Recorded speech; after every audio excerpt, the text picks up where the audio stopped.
Welcome. Hopefully you all had good Christmases and New Year, and hopefully this year is going to be a good year. Hello, welcome. Nice to have you here. Thank you. Thank you. What's your name? Sorry. Clement. Clement. Clement. Good. We're nice to have you here. Welcome. Thank you very much. I appreciate it. So when Robin and I were chatting, we sort of say, what do we kick the year off with? And we thought, well, we know the numbers are going to be down in January because some people still don't even know that the year started yet. And there's all sorts of things, and people haven't booked their diaries and all that sort of stuff. So I said I wanted to do a talk which is a little bit different. Lisa might sort of know some of this. It's sort of a lot of the slides are from. That's cool. No, I think about 15 years ago. I think I probably put this one together, but it's called Buckets and Pipelines. And what I want you to do is I want you to think about whether you're creating wealth in your life or not. So one of the things we did at Kingdom Boardroom, our goal was to double your wealth every year. I don't think we did that with many people because we sort of ended up talking about management, and we ended up talking about your business and all sorts of other stuff. And really you then had to try and extrapolate that and work out how do I actually create double the wealth. But I was really thinking about this a lot yesterday when I was thinking, so what am I going to do? And I was actually going to do a completely different topic altogether. And I was like, no, actually I'm going to change this. I'm going to go into something, and I really want you guys, and you know, we've got a very small board, so we're not going to break into boards today. What I'd like to do, have we got this room, or do we get kicked out of this room? Do you know? I can try and stay in this room and cancel the others after. Yeah, if we can do that, maybe let's just do that, because what I'd like to do is just do a bit of an interactive session. So we'll take this as the board today, and because most of it is actually more about you than about your company, right? But what I was thinking, I thought, gee, imagine now if we could double your wealth every year. And I'm going to talk about this a little bit later when I explain what wealth actually is. But where would you be in a year? Where would you be in 2 years? Within about 3-4 years, you're financially free and you'll never ever work again. So that's quite a thought. 2-3 years. Perspective in life. I've talked about this many years. Who of you have jumped off one of those very high boards into a swimming pool? You know, like one of those diving boards, yeah? Or a cliff or something like that. You know, when you're at the bottom and you look at the diving board, it's like it's just there, man. It's like anybody can do that. You know, it's like it's nothing. Then you get up on top of the thing, and you start walking along the diving board towards the edge, and you're sort of holding onto the railing, you know, or you're sort of crawling along the ground like this. It is like it's so high. So it's just perspective. So what happens is, who remembers 9/11? Where were you? Do you remember it clearly, hey? It feels like yesterday, right? I mean, my son turns 21 on Saturday, and I was talking to one of the staff at work yesterday, and she says, no, son's 2.5. And I'm like, 2.5? You know, it's just like, it seems like he was born the other day. So when you look back, time is short. Right, some of you like me. When you have kids, it's even shorter. Yeah, absolutely, and you know it goes fast. When you look ahead, it looks really long, and you go, gee, you know what? I'm going to do that. It's going to take me 2 or 3 years. Oh, that's too long. It's too long. So welcome. Nice to see you again. You're good. Thank you. Yeah, all the best for 2018. Thank you. So imagine if you could become financially free in 5 years. And I mean financially free. And I'm telling you, you actually can. You can actually do anything you want in 5 years. So let's go through the slides. So the first one is very much around you, because whatever you want to do, it's actually up to you. So I love this quote. It's never too late to be who you might have been.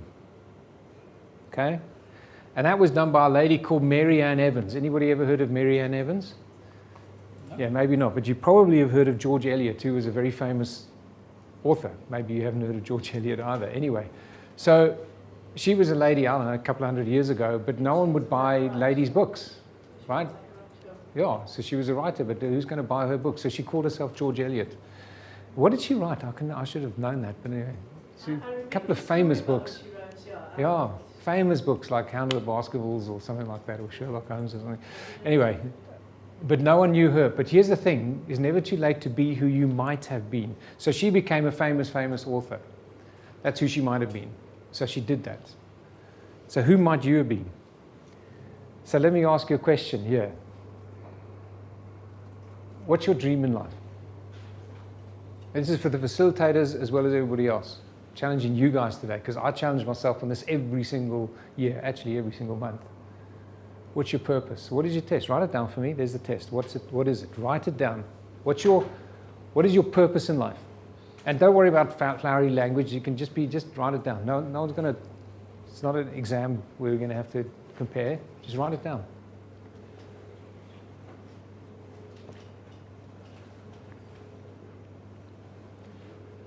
What are your key dreams?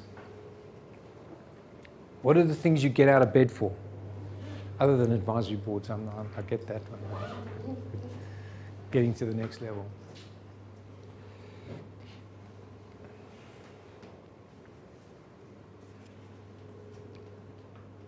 So Tyrone, if I do this, does that mean you have to move the camera with me? I'm like, there you go. That means you don't have to do the exercise. You think about it. I know you're not writing, but think about it. Can I finish my notes? Yes, absolutely. Would you like paper? No, I have this written up already. Oh, you have it written up already? No, I don't want you to go and read something. I want you to write it down. Yeah, have more paper. Here, have more paper. Have paper. You're going to work today. It's no good having it written down. In your company, if you have a vision or a mission statement or something like that, it's no good having it written down. It is good to have it written down, but it's no good to having to go, I've got to go and read it. It's got to be here. If it's not here, it's not a mission. It's not a vision. That's why people who have these vision statements which go on for like 15 pages or something is a waste of time, because your staff don't remember them.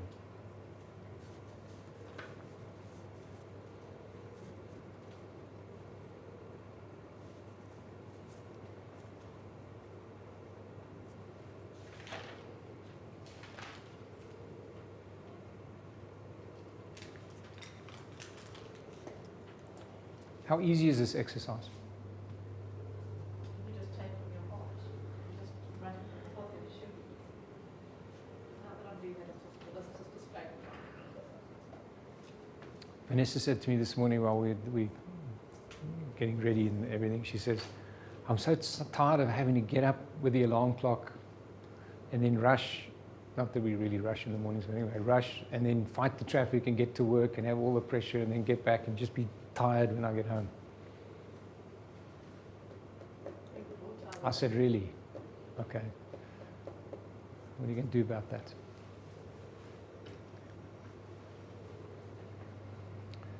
Okay, so I'm kicking off a course, by the way, on Thursday, a couple of weeks, which you went on, called Finding Your Purpose and so on like that. So, but I don't think we have any slots left. So, unfortunately, but if you want to get involved in something like that, you can, where we actually make you go through this whole process to really do this. So the key thing here is if you don't have a dream, then it's going to be really tough. Okay. You need a strong dream.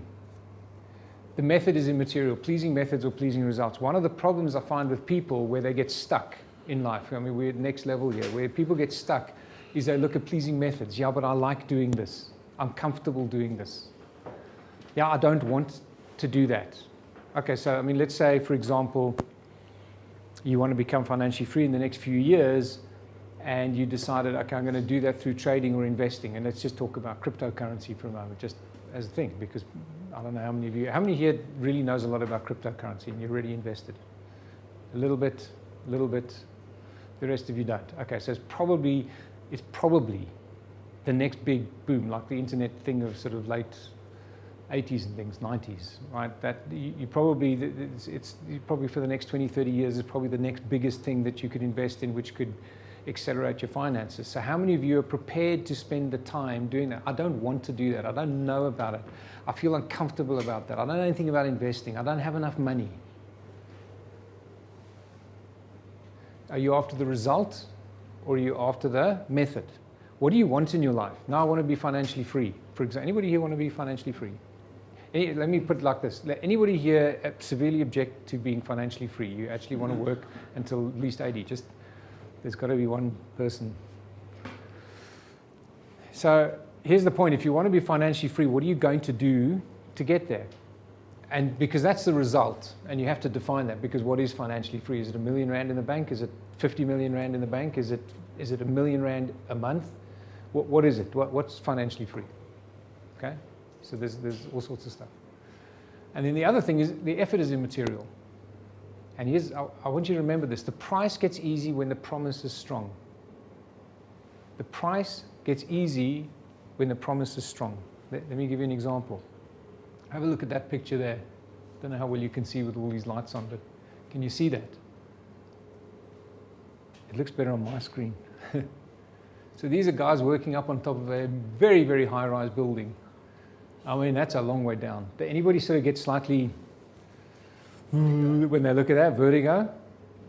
Okay, so here's the example. Imagine, what's that building in not Jakarta, Kuala Lumpur, you know, the two towers, right? So imagine now I put, let's take this table in half, a plank that wide, right? How many of you would stand up on this table, even if it was half as wide, and stand up and walk to the end and back again? Not scary, hey? You do that. If it was on the floor, you'd do that. So if I put that up, I don't know, 100 floors, 200 floors, and stretched it between two buildings, who'd walk along it? Would you walk along it if it was this wide? Wouldn't even go up to the top. Okay? And then it's stretched between two buildings, so it's probably going to like bend a little bit. There's wind. Okay, and there's wind, there's that wind factor. Even though we'll do it on a gentle day, so there's no wind, but still, there's the occasional gusts. And you might sort of bounce a little bit as you're walking, you know. No So who would do that? chance. 100 Rand, $100, $1,000, $10,000, $100,000, Now you may be talking. That's getting there. $1 million. Definitely. Okay. Let me ask you another thing. How many of you got kids? Put your hands up quickly. Most of you got kids. Okay, so you'll understand this. Pete, have you got a pet or a, okay. Dogs, cats, So stepson. let me take your child, one of them, and I'm going to put them on the, how's the chase? There's a chair over there, Yeah. one over there, one over there, one over here. It's right in front thing. So it's cool. There's a chair here. You can sit here. Just don't drink my coffee. Can't promise anything. So I'm going to put your kid. Back into the light. Don't move towards the light. Wait. So I'm going to put your kid on the other end. Okay? I'm going to put you on this end, and I'm going to say, if you don't go over there, I'm going to drop your kid off the top. What are you going to do? You're going to go in a flash. Flash. There isn't even a thought. The price gets easy when the promise is strong. Is it the same two buildings? Is it the same plank of wood? Are all your fears still there? The price is easy when the promise is strong. What's your promise? What's your purpose? What are your dreams? What do you really, really, really want? So this is something which you actually want to spend time defining in life. Because if you don't, life will just float on, and life is short. A lot of people have to go through life-defining moments to get to this. Some big event, either a loss of a loved one or a car accident, or I don't know, something major in life. You lose your job, can't get another job again or something. You start realizing how absolutely key life is. So what is really important and what isn't? If you have strong enough reasons, you can do anything. Reasons are the difference between being interested versus being committed. You know that story, the chicken and the egg? The chicken's involved, but the pig is committed. You know, bacon and eggs? Yes? I remember somebody said in flying, he says, the one thing you know is when you fly an aeroplane, you are committed to land. Eventually. Wherever that may be, but you are committed to land. You don't have a choice. So the difference between committed and involved will make a huge difference in your life as to what you're doing. So one of the biggest problems is this, your comfort zone. Yeah, but I don't really want to do that. But I want the result, but I don't really want to do that. Yeah, but I want the result, but I don't really want to do it. And so what we do is we become whingers. You know, this government, the weather, the whatever, because you don't have what you want in life. And we play excuse-itis and we blame other people. If you ever find you're blaming somebody else, it's your fault. Yes, I know other people stuff up and mess up. But still somewhere along the line, if that blame prevented you from getting your result, right? And you go, yeah, but they, or this thing, or the government, or the whatever, it's your fault. Because it was your result you were trying to get. You can't have results and excuses. You can't have both. Okay? And when you're finding your reasoning why something hasn't happened, it's just an excuse. This is a happy session, isn't it? I mean, everyone's like going, yay, this is really cool. I get. But here's the thing, I really want to challenge you. It's January. What are you going to do with your year? What are you going to do with your year? What did you do with last year? Okay, I know I haven't got the slide up on it, but you know, and your faith, your family, your fitness, your finances, right, all your different areas in life. 7 Fs. Yeah, 7 Fs, 8 Fs, 5 Fs. I've got all of them. They're all Fs. But we did it last year, remember, or the year before. What are you doing in all areas of life? Set yourself one goal in each, one. And have 2 subsidiary goals that if you do that, then you've got other ones. Don't set 15 goals. It's too many. One, that this year I am going to... Okay, so we're talking about next level and we're talking about business. So Gary can talk to you and Robin can talk to you about CrossFit and I can't do that. But let's just talk about your finances. So let me ask you, in your finances, what's your comfort zone? What is your box? Write it down. Here's your exercise. What is your box? What is your comfort zone? What's your comfort zone? Your box, the thing that you're stuck in at the moment, where you feel happy. Everything you currently want that you don't have is outside of your comfort zone. Let me say that again. Everything that you want that you don't currently have is sitting outside your comfort zone. Otherwise, you'd already have it. So what is your comfort zone? What defines your comfort zone? Is it your job? Is it your title? Is it your income? Is it your laziness? Is it fear? Get real with yourself. What's your comfort zone? Have you got it? How many comfort zones have you got? Probably lots. Okay? And again, that's why with everything you've got to think. So let's just talk finance. What's really stopping you from getting to the next level?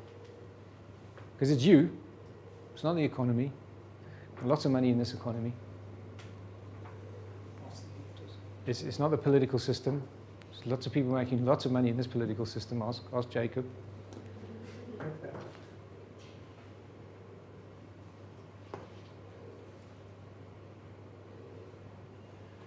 And what's that been worth to you? In other words, what does it cost you? What is your current comfort zone costing you? Let's just talk finances now. I just want you to focus on finance. This last year, your comfort zone cost you what? If you had done the things that you're planning on doing this year, if you had done those last year, how much more would you have this year? And then compound that over the next 10 years, 20 years, 50 years. Because there's a compounding thing here. The talk is going to get better if you're feeling a bit miserable. Don't feel miserable. But you've got to root yourself to understand where you are before you can take yourself somewhere else, yes? And when you're going to leave it. When you're going to leave your comfort zone.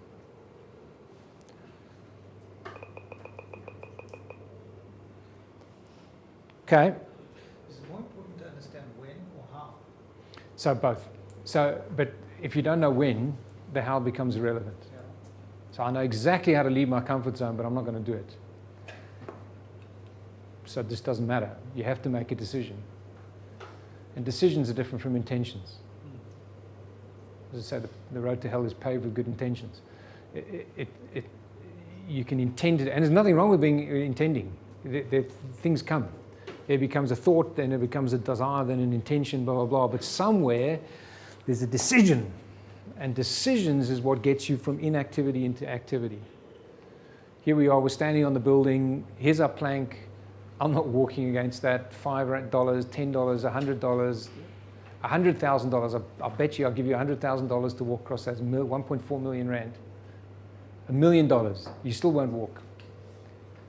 Now, when you actually see that thing, and it's this, I mean, this thing which is this wide is going to look like you're on a tightrope. And you're just not going to go. But your child, you will crawl over if you need to. You'll run. It's your internal motivation which makes you have that decision. And it's clarity. You've got to be clear as to what you want.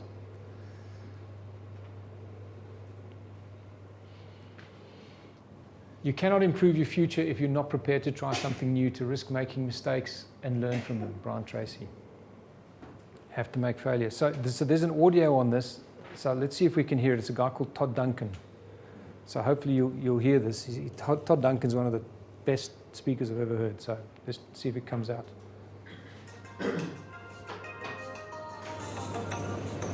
A goal is a planned conflict with the status quo.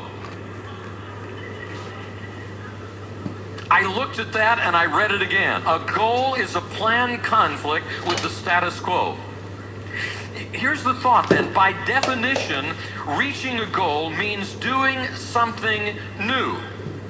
Reaching a goal means leaving the comfort zone. Reaching a goal means leaving that terrain where we are comfortable and moving on to explore new frontiers. This is probably the main reason why so many people don't set goals. They push us toward new behaviors we'd rather not have to worry about.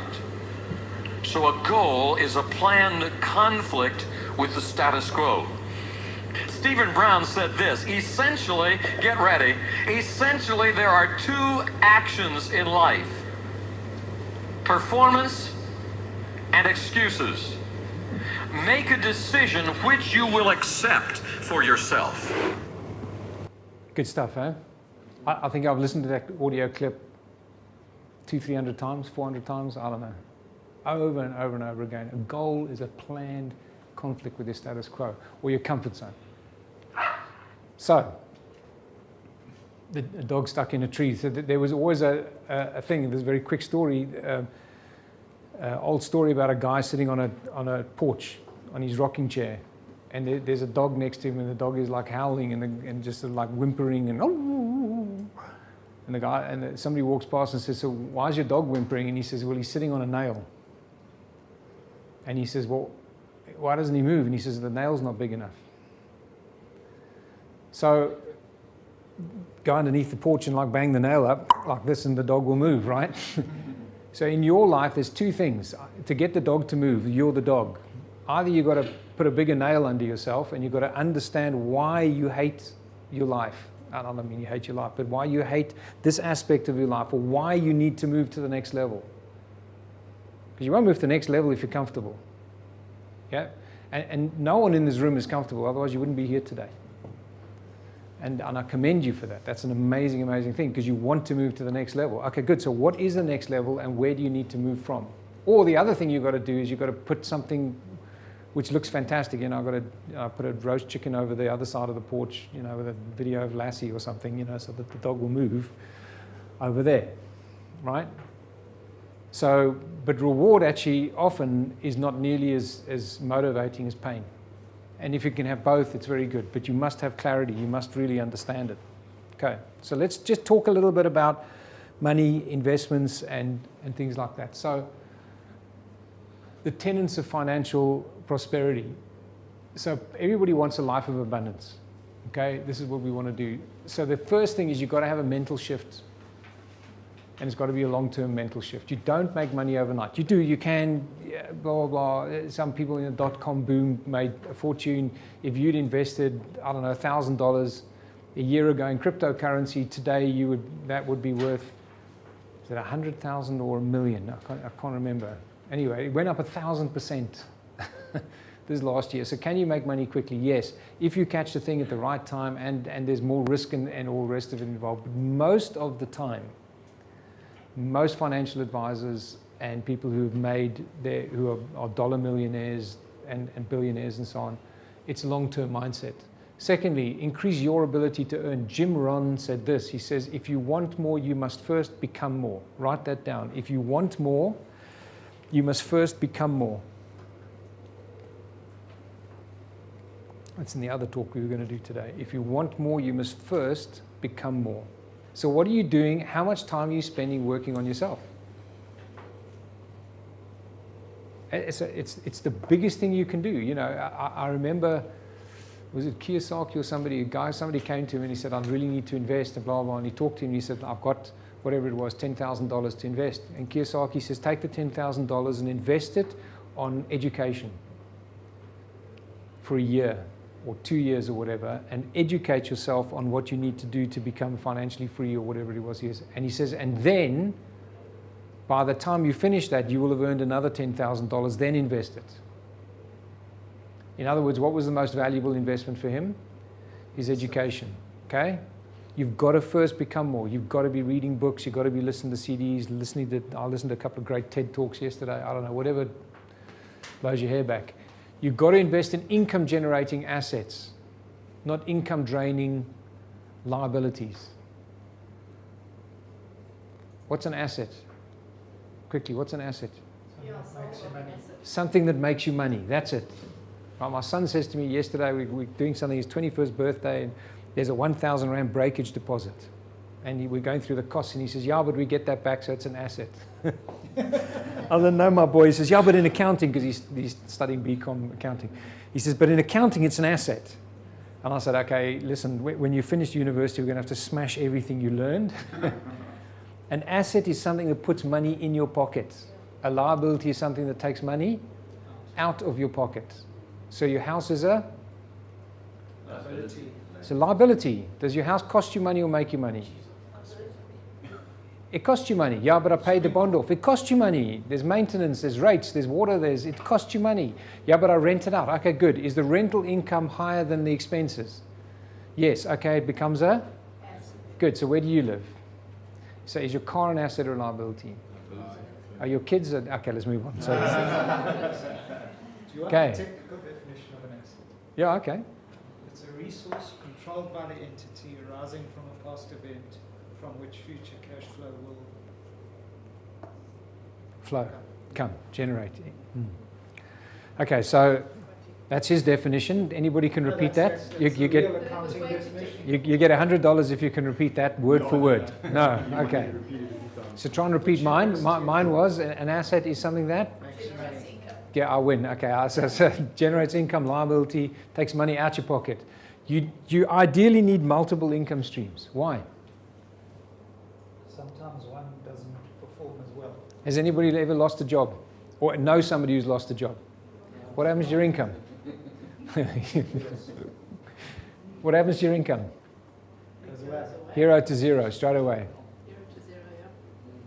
Okay, so you've got to have some sort of multiple income streams, and we're going to talk about that. And you need to be a good steward of your money. You need to give your money away.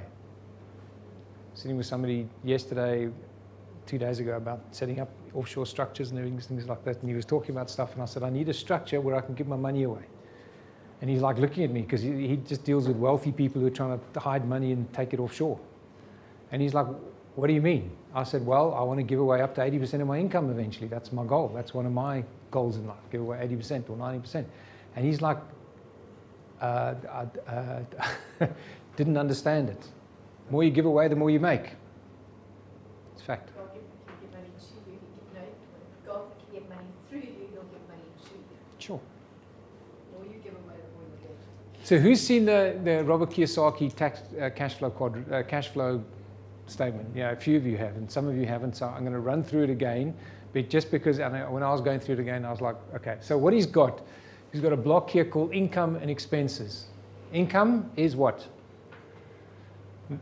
Money that somebody pays you. right? So it could be your salary, it could be invoicing, it could be something. It's something which comes to you, rental, whatever, money that comes in. And an expense is what? Opposite. It's the opposite. It's money that comes, money that goes out of your pocket. Okay, and we've all got expenses. Yes.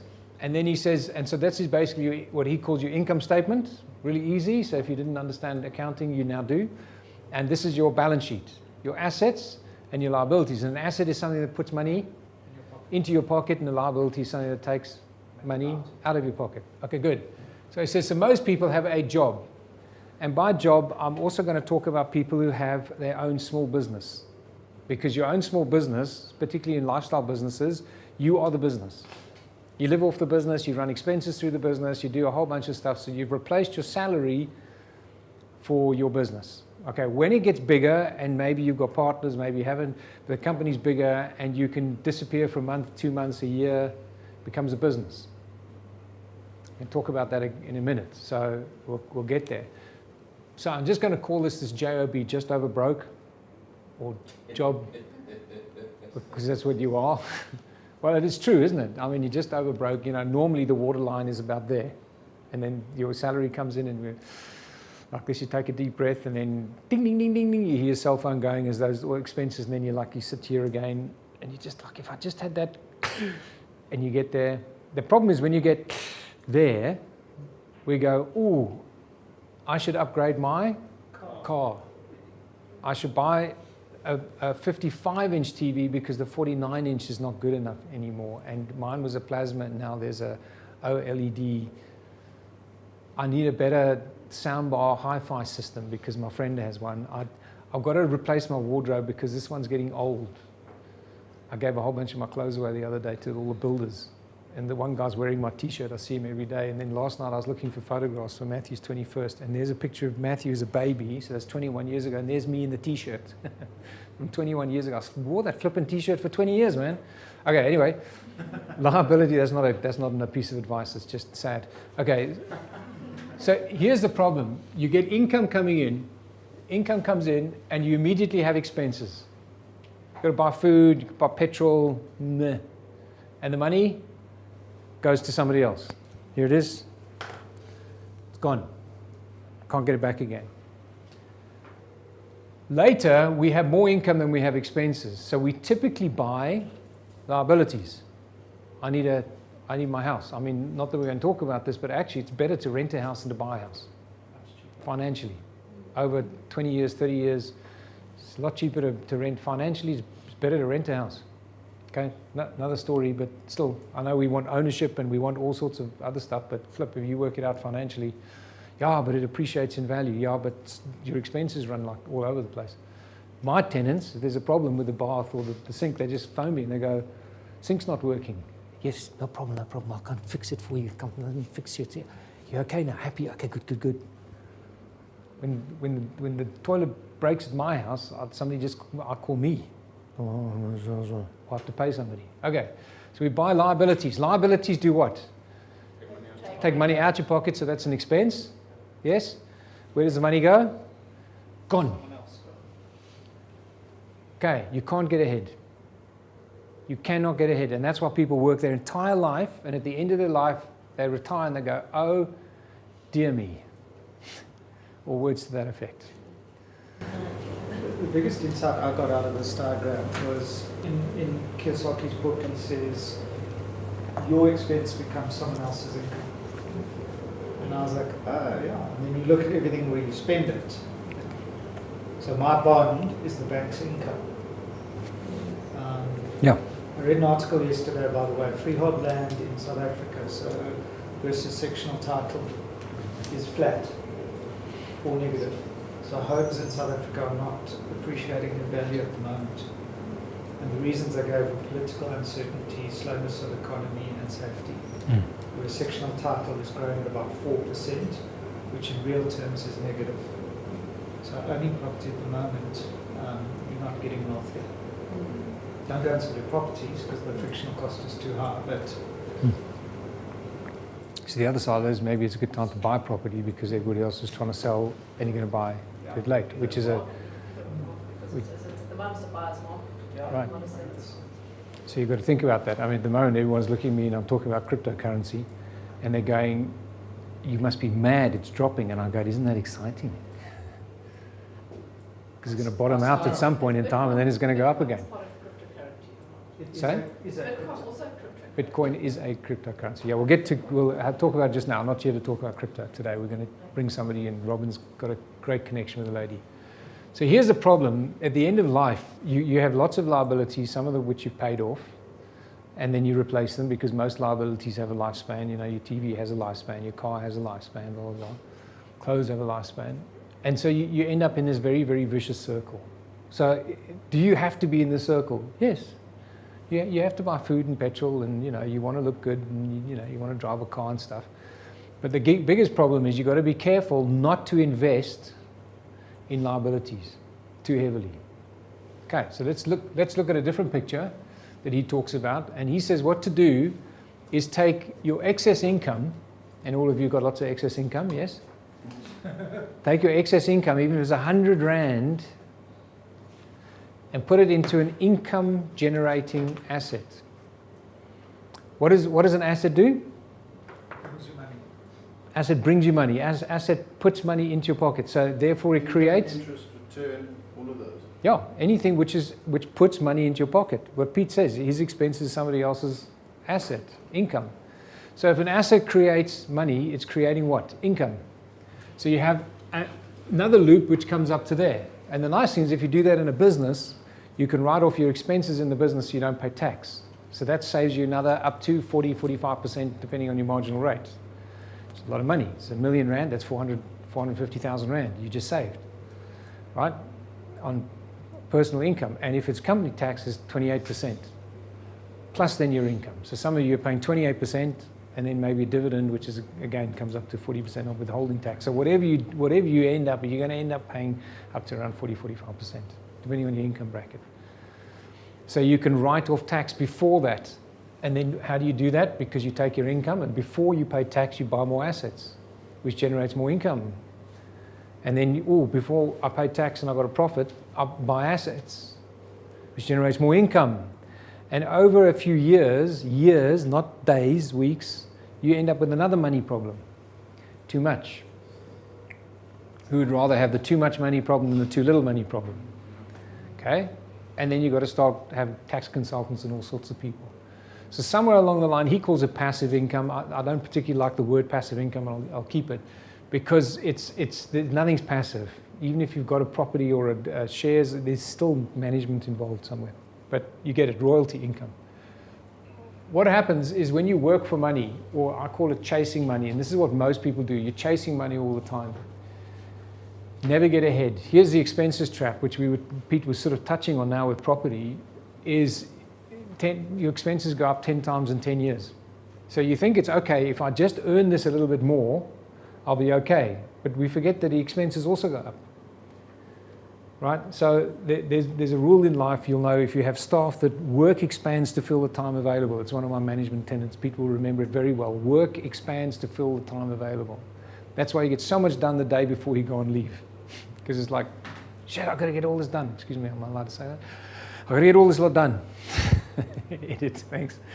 And you go, I don't have enough time. And so you get very focused, and you don't spend a lot of time around the coffee machine. You don't waffle. You don't look at the cricket score, the weather, or Facebook, or you don't waffle over your emails. You just get really focused, and massive amounts of work get done. Imagine if you were that productive every single day of your life. Imagine how much you could get done. Work expands. Here's the other thing. Expenses rise to meet your income. That's a law. It's like an elastic band. Income goes up, your expenses go up. It's our nature. I'm earning more. Okay, I can now afford, status. Trying to impress people you don't like with money you don't have. Like that. Oh, it's true. And it's temporary. So working for money. Wealth is measured in time, not money. It took me forever to get this with Kiyosaki. You said money is an idea. I'm like, what? Money is an idea? Money's real, bud. It took me a long time to start understanding this. Wealth is measured in time. Let's explain this.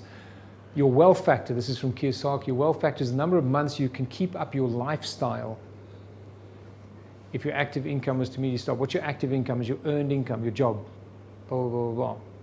So write that down. Write down my wealth factor is in months. How many months would you not have to change your lifestyle? You wouldn't have to downgrade the restaurants you go to, the food you buy, the clothes, the car, whatever you're doing exactly right now. If your active income, your earned income was to go to zero today or at the end of January, how many months would it be before you change your lifestyle? And I don't mean planning. I mean how many months before you go, okay, that's it, I can't do that anymore. Okay, for most people, it's a very nice number, which is a sort of a roundish sort of number. It looks like the world from space. Okay? So that's your wealth factor. Okay? So remember I said I want to double your wealth every year. Imagine right now it was naught. And let's just say this year we get you to 1. Just 1. Next year we double that and you're at 2. The year after that we double that, you're at 4. The year after that you double that, you're at 8. The year after that you double that, you're at 16 months. 16 months, you're financially free. How many years was that? 4 years, 5 years? Yes, quite a challenge, isn't it? There's a thought, there's a goal. Is it exciting enough to walk across the plank? Yes. I don't know, it's up to you. You have to think about, by the way, it's not about money, right? It's about what you can do with the money. It's the only thing that will excite you. The money itself does not excite you. It does for a bit, but it actually doesn't. There's never enough. Rockefeller, the richest man in the world at the time, was asked, but how much is enough money? And he said, no, he said, just a little bit more. It's like, have you ever played Civilization or something on the computer, one of those turn-based games? You know, just one more turn, just, okay, I've got to go to bed, I know it's 3 o'clock in the morning, but I just, one more turn, we just need to build this. It's never enough. Yeah, just a little bit more. So wealth factor, okay? Imagine doing that. Here's the second one, is your survival factor. Probably a little bit more important. The number of months you can survive if your active income was to immediately stop. Lost my job, okay, cool, let's cut back. Sell the car, okay, actually no, I've got a balloon payment, damn, okay, it's going to cost me more to sell it than to keep it. Shucks, don't do things like that. Buy a cheaper car.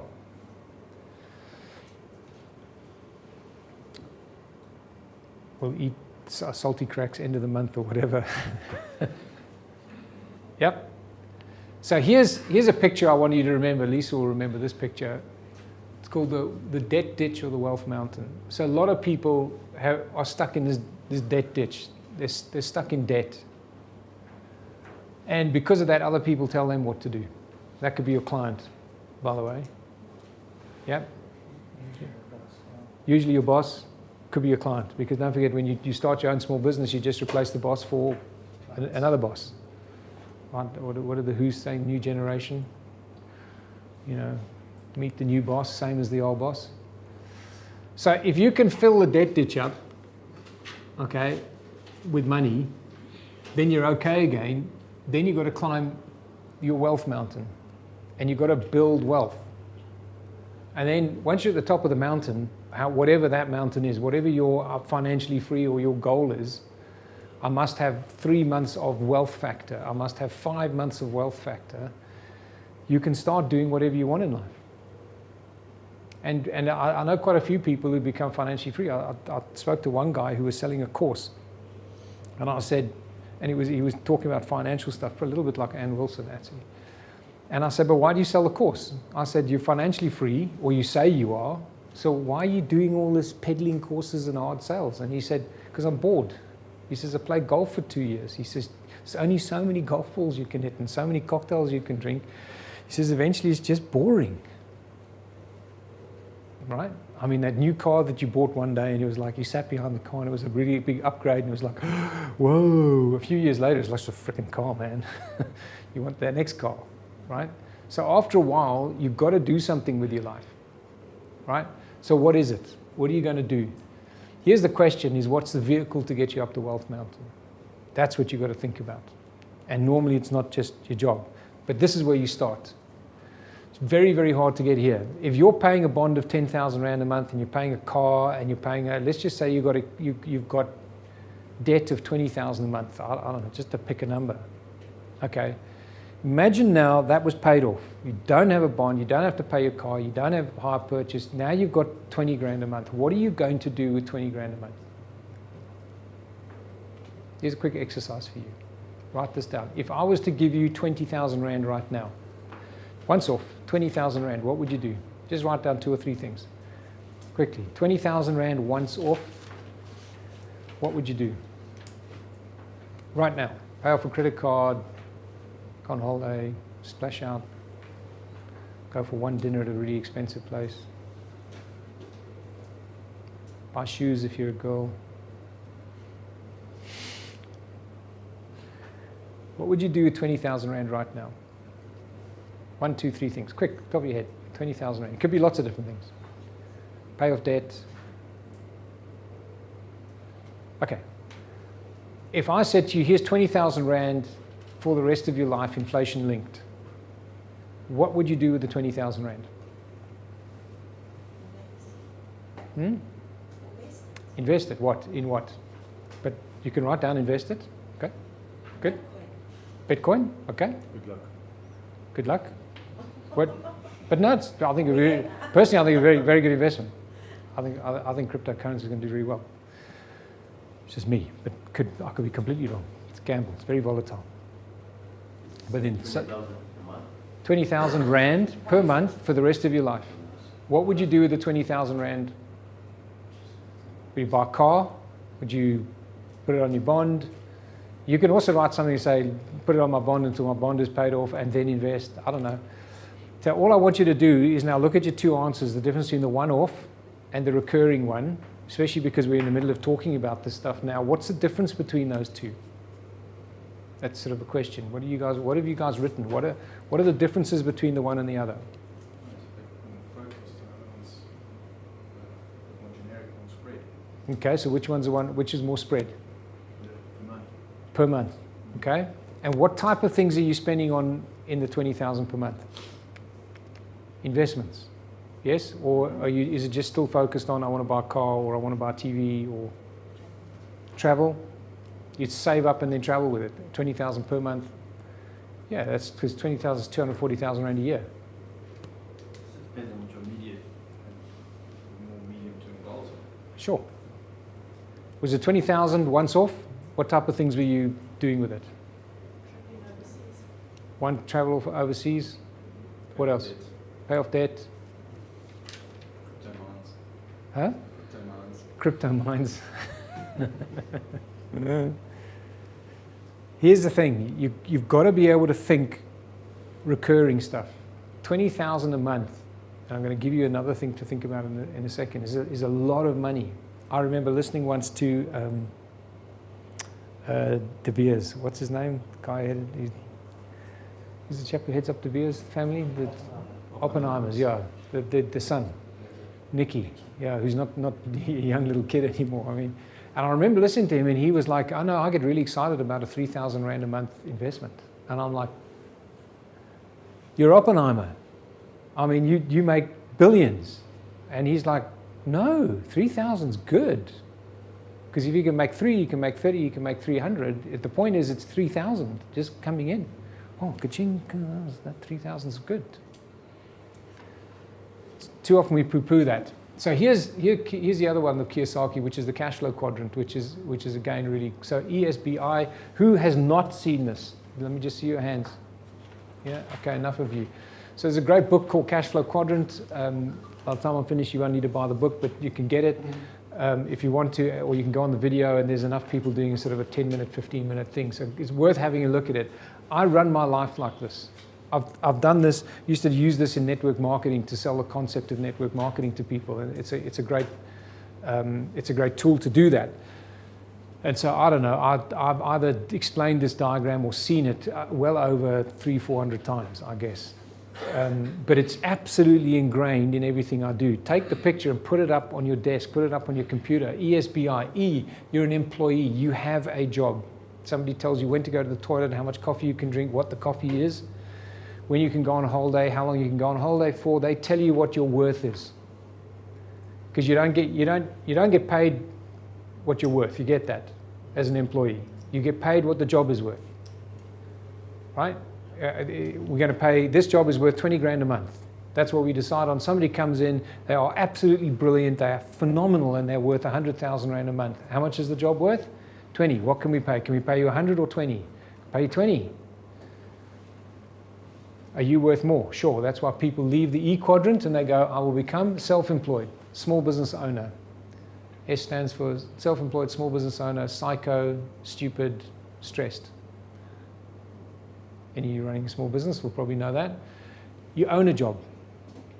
I described it like this once. This is like you're in a prison cell. Somebody else holds the key. You can't get out. This one, you own the prison cell. You can leave it any time you like. You just don't. Your boss is your clients.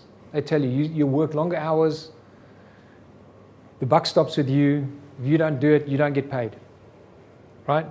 Am I saying you shouldn't go into S? No, I think you should go into S. I'm a big supporter of people starting their own business if they are emotionally strong enough to run their own business. Most people aren't. Right?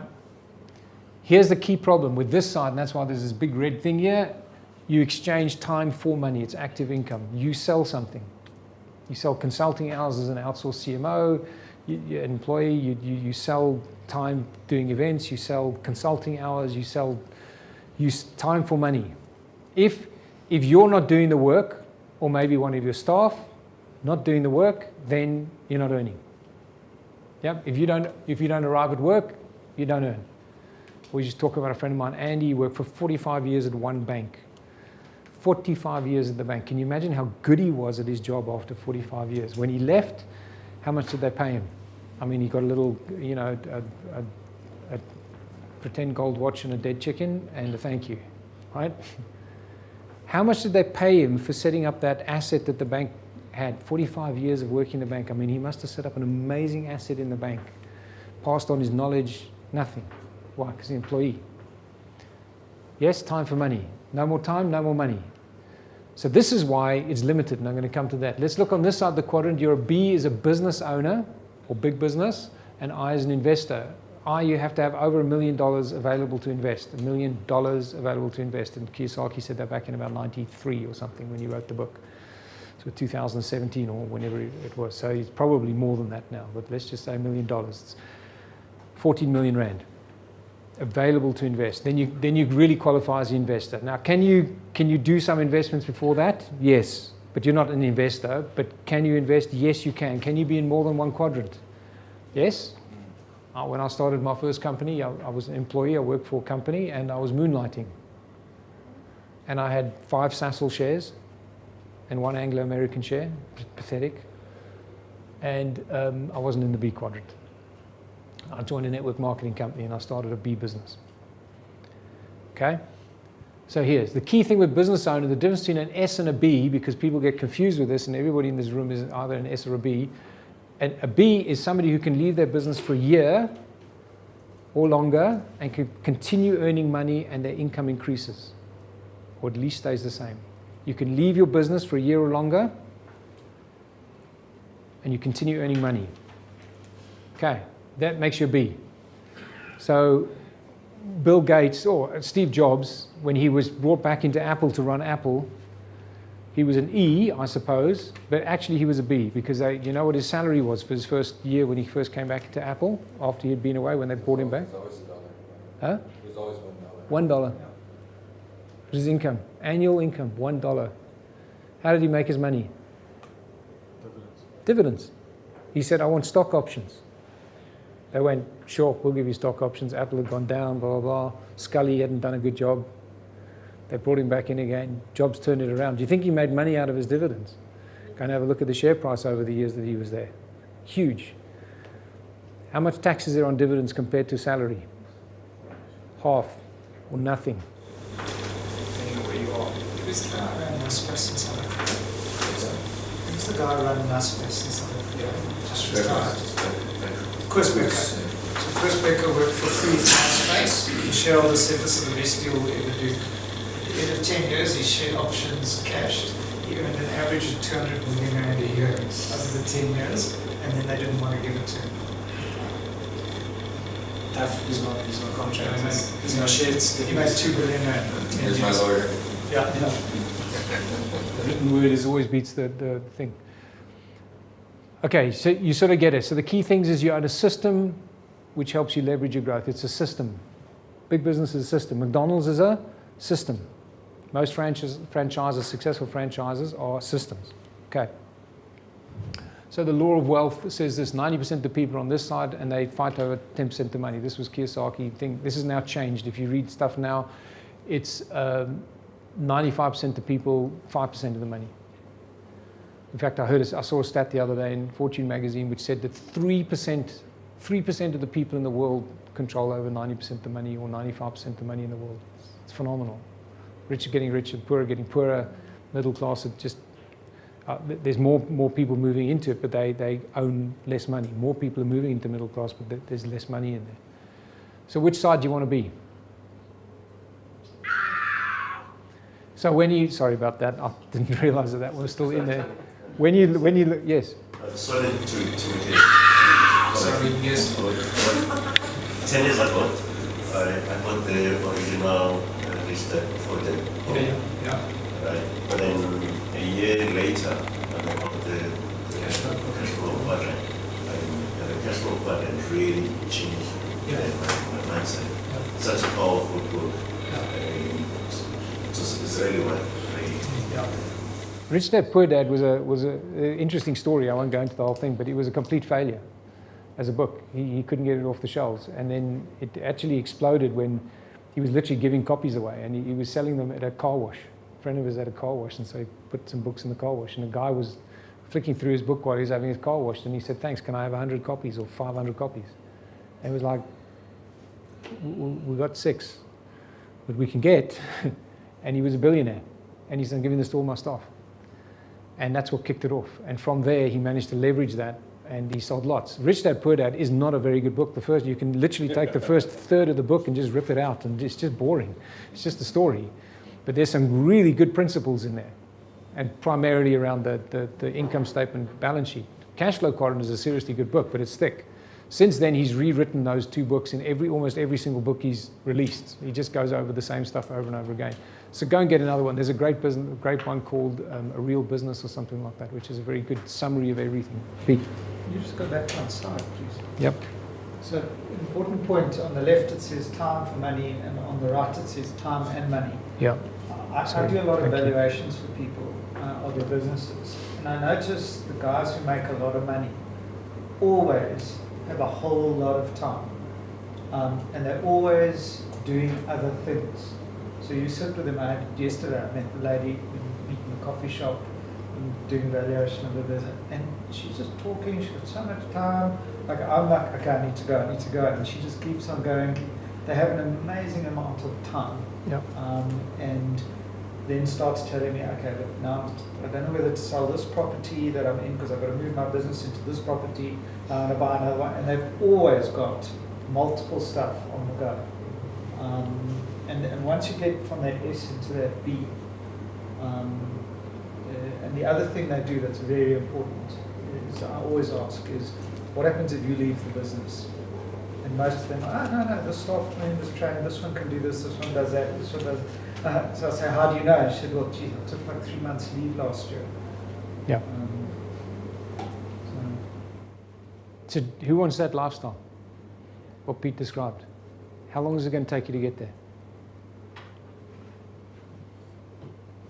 That's the question. How long is it going to take you to get there? Guesses? 5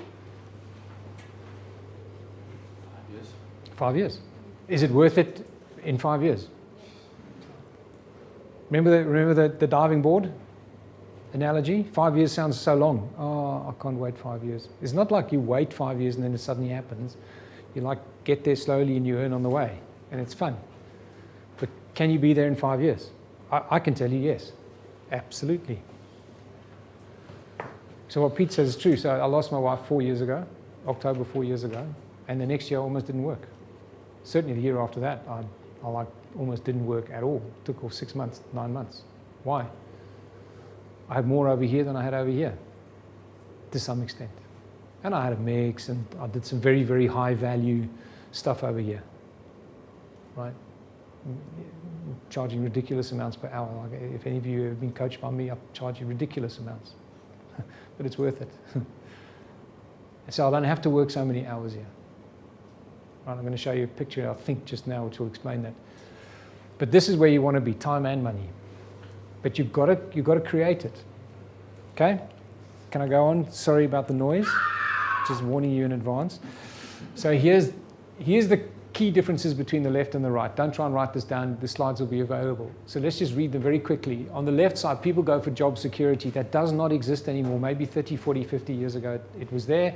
Now it doesn't. Jobs change all the time, especially if you're a high income earner and you're in a business. Sure, you can. You can take photos of anything, but you will get the slides as well. So, whereas on the right-hand side, your goal is financial freedom. On the left-hand side, you're working as an active income. Active means it's earned income. I have to do something to earn the income. On the right-hand side, it's inverted commas, passive income. As Pete says, my houses are making me money. I'll have to decide whether to keep this house or to sell it. So there's never quite passive, but the reality is I can take off 3 months or 6 months. Remember, Kiyosaki's B quadrant says I can leave my business for a year or longer, and I continue to earn money. Why? Because I have trained staff. I have a system. I've leveraged whatever I need to leverage. Yes? Third, you work for money. On the right, you work for assets. If there's one thing I want you to take away today, I want you to take that away. Are you working for money or are you working for assets? Ask yourself every single day, am I working for money? Am I working for an asset? My mentor, Rob Brothers, who ran Kingdom Boardroom for many, many years, I remember a few years into Boardroom, and we used to focus on this stuff all the time. He actually said to me, that's it. His wife was called Joanne. Joe and I have decided we will not spend 1 minute working on anything which is not an asset. You remember, Rob? We will not work on anything. I will not spend 1 minute working on anything which is not an asset. I made that decision about 2-3 years ago. And that's what I've been trying to work on these last 2-3 years, and I'm still working hard. I've gone back into the no time thing. But all the things I'm doing, somewhere along the line, are creating an asset where I do not have to be in charge.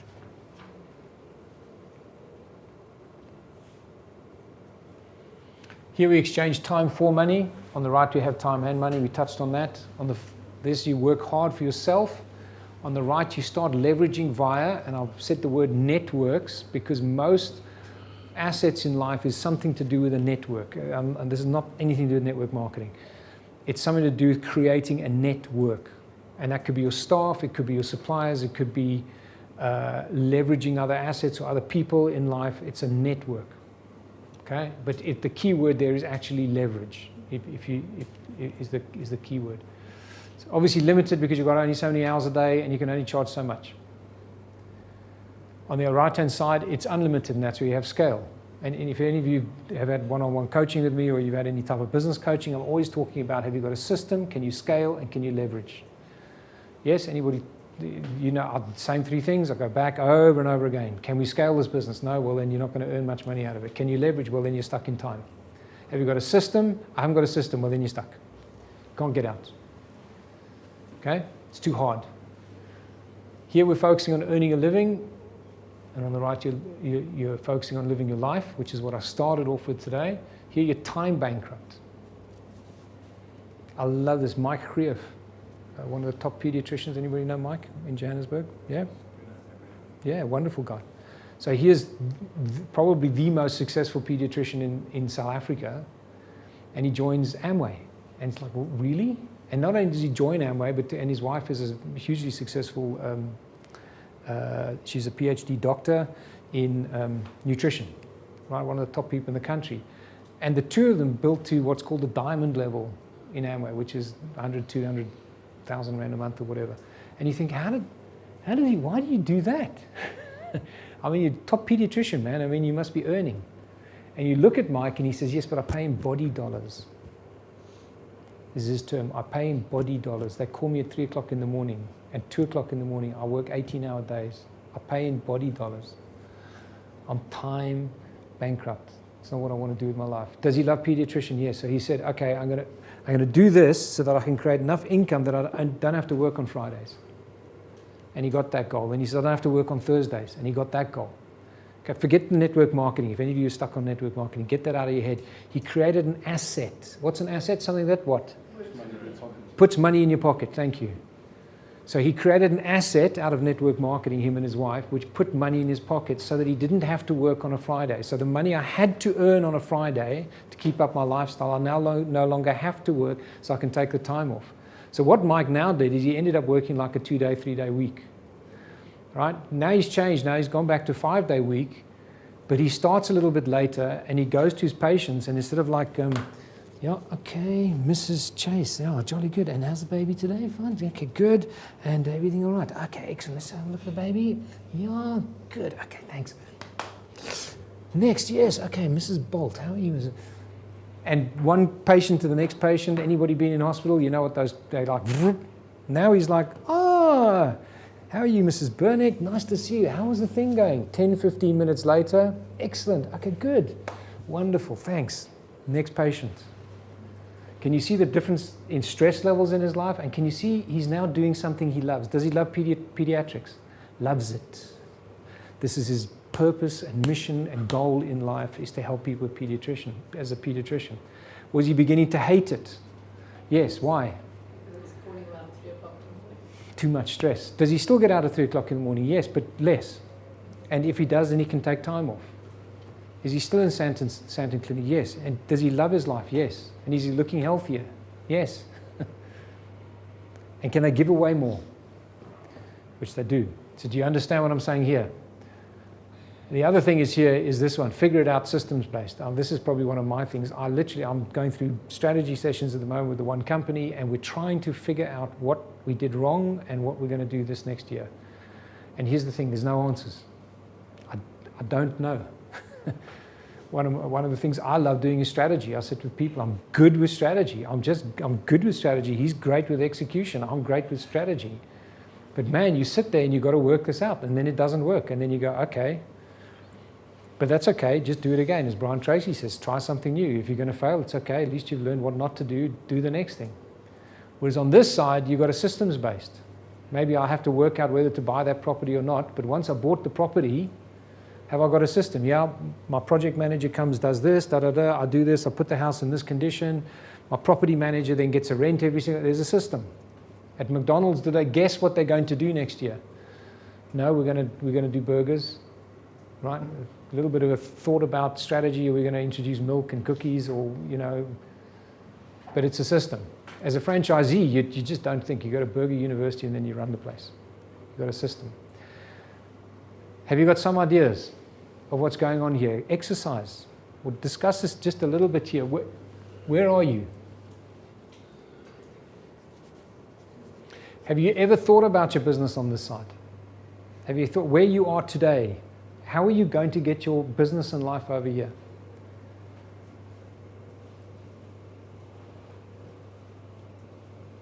How are you going to do that? Think about it. Talk about it. Write something down. How are you going to move? Because if you don't move, remember what, let's go all the way back to where I was talking at the beginning. If you don't do something new, a goal is a planned conflict with the comfort zone or with the status quo. So what's your plan? What are you going to do? What do you have to change to do that?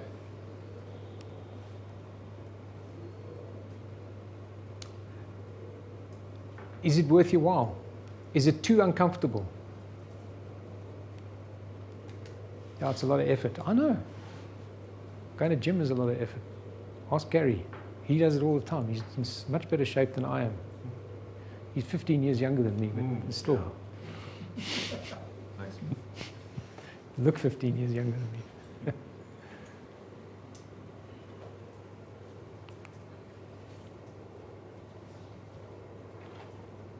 So to move from the left side to the right side of the quadrant, There's 2 things you need. It's only 2 things you need. And again, I read the Kiyosaki books. I've done all the studies. Lots of people talk about this stuff, not just Kiyosaki. He just put it in a format which was easily digestible, which is why he's become the biggest business author on the planet. Because he drew those diagrams and everyone went, I got it. Right, people have been talking about this stuff for years. It wasn't like he didn't come up with it. He just peddled it. He created the Rich Dad series. He makes more money out of his Rich Dad series than he does out of his properties. Anybody know how many properties he's got now in his portfolio?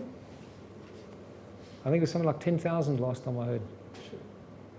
It's huge. It's like enormous. I could be completely wrong, but I know it was well over 1,000. So he just started, right? He started. You've got to change 2 things. You've got to change your thinking and you've got to change what you're doing, your vehicle. You've got to change your thinking and you've got to change your vehicle.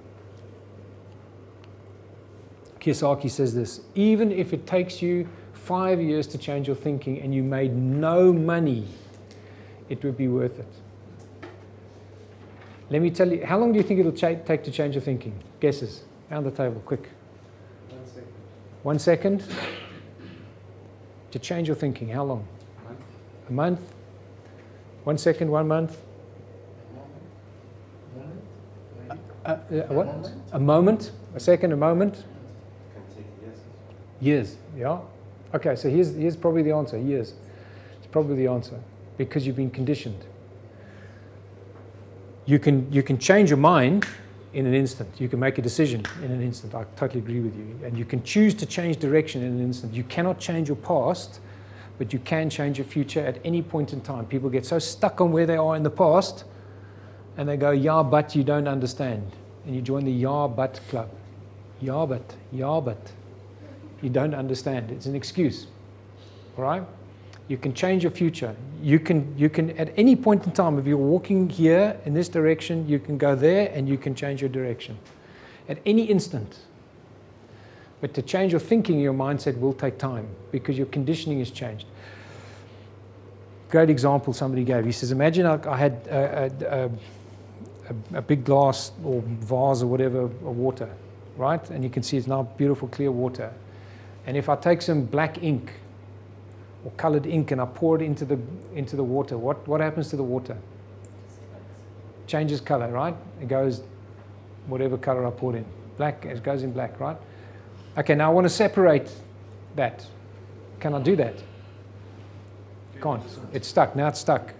So this is your thinking. When you're born, you've got clear thinking, and lots of crap is put in your brain every single year, starting with school. Right? That's a big thing with Rich Dad, Poor Dad, was antiquated education system. I'll talk about it in a second. Now, how do I get all that stuff out? Okay, so let's imagine I've got that, and I get a glass, and I get fresh water, and I pour it in there. Does the color change? A little bit. And I get another one, I pour it in. Does it change? A little bit more, a little bit more. If I put 100 glasses of water into the vase, what happens to the water? It looks clear again. So I can't take that stuff out, but what I can do is put new stuff in.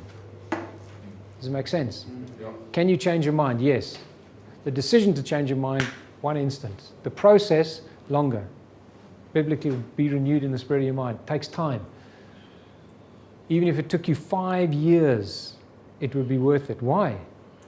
Because once you change your mind and once you change your thinking about how you earn money and assets and liabilities and financial freedom, you stop working for the money and you start working for the assets will pay you, right? Because of that loop.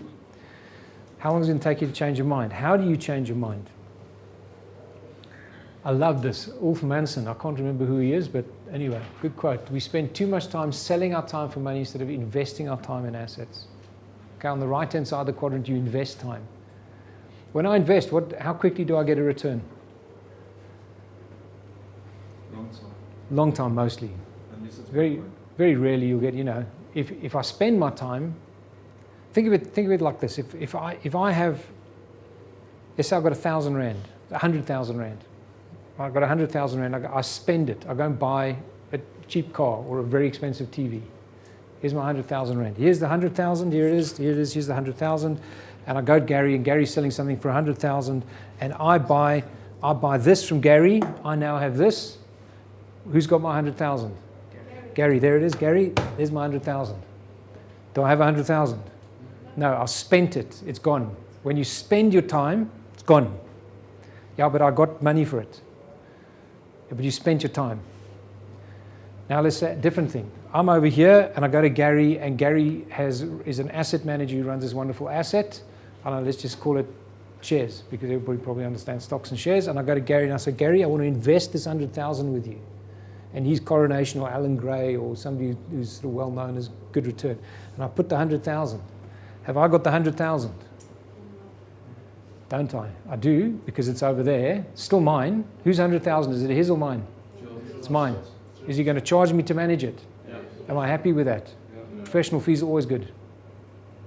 Get a good attorney, good accountant, good coach, right? If you haven't got a good financial coach and good financial person to help you, talk to Pete.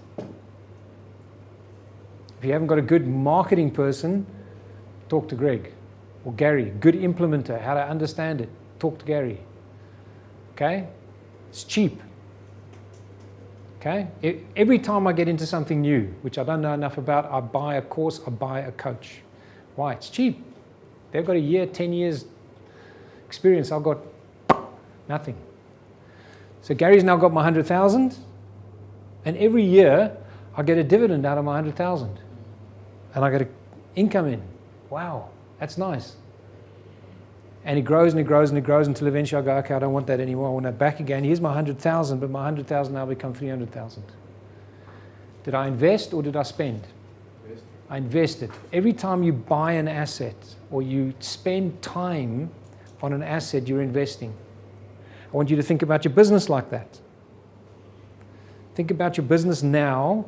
What could you do in your business now? Write it down. What could you do in your business now that is an investment? It means I'm not going to get an immediate return, but I will get a much bigger return later on, which might create leverage, it might create scale, it might create system. TK came last year, if you guys remember, and he talked about processes and putting procedures in place. Why? Because it creates a system. Why do you want a system? So, KK, sorry, not TK, KK. Voilà. I always call him TK. Why do you want systems and processes? Because you can leverage, because you can get out. Why? Because B quadrant businesses have systems, S quadrants don't. Does it make sense? What do you invest in? These last 2 years I've invested in 7 businesses. Some are working, some aren't. 2 I've stopped already. Investment. An investment is going to give you a return. It's going to pay you back many times over.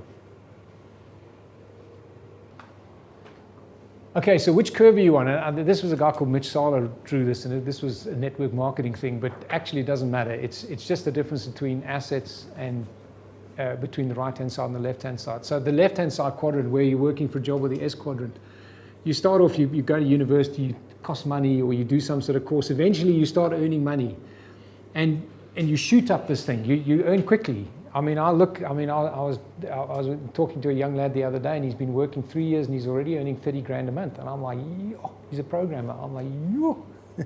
I know other programmers are earning still 15 a month after 5 years. He's just done really well. But the reality is you're coming off a low base. So you're not getting 6% a year increase. You're getting a 30% a year increase or something, because you're doing this, and it's particularly Gen Ys now sort of moving jobs and everything. But somewhere after a while, if you take inflation out of it, it flattens off. You get a 6% increase, but inflation's, let's just say 6%. So you just stay the same. This thing here is around 30, 35. I don't know if there's anybody younger than 30, 34, a couple of me. But this is where it flattens out. And then you sit like this. So you're going to take an MBA, and all you do is you go up, and then you go along this line here. Okay? And then you retire, and you live on a third of what you couldn't live on before. 40-year plan. Now, by the way, it's a 50-year plan. Now, if any of you are on Facebook and you saw my thing that they're saying you only start getting old at 75. What was it? You're a youth or youngster until 75. Eh? What was it say? I'm like 65. I'm rock on, Tommy. Okay, and you start getting old, and you're like 90 or something like that, because life expectancy and all that sort of stuff. So people are going to work. If you think you're going to retire at 60, and you're going to live till 90, that's 40 years, your entire work life without an income. Okay, you better have assets, baby, like big ones. My financial planner told me the other day, he did a plan for a lady who's just retired at 65. She has 20 million rand. She's going to run out of money.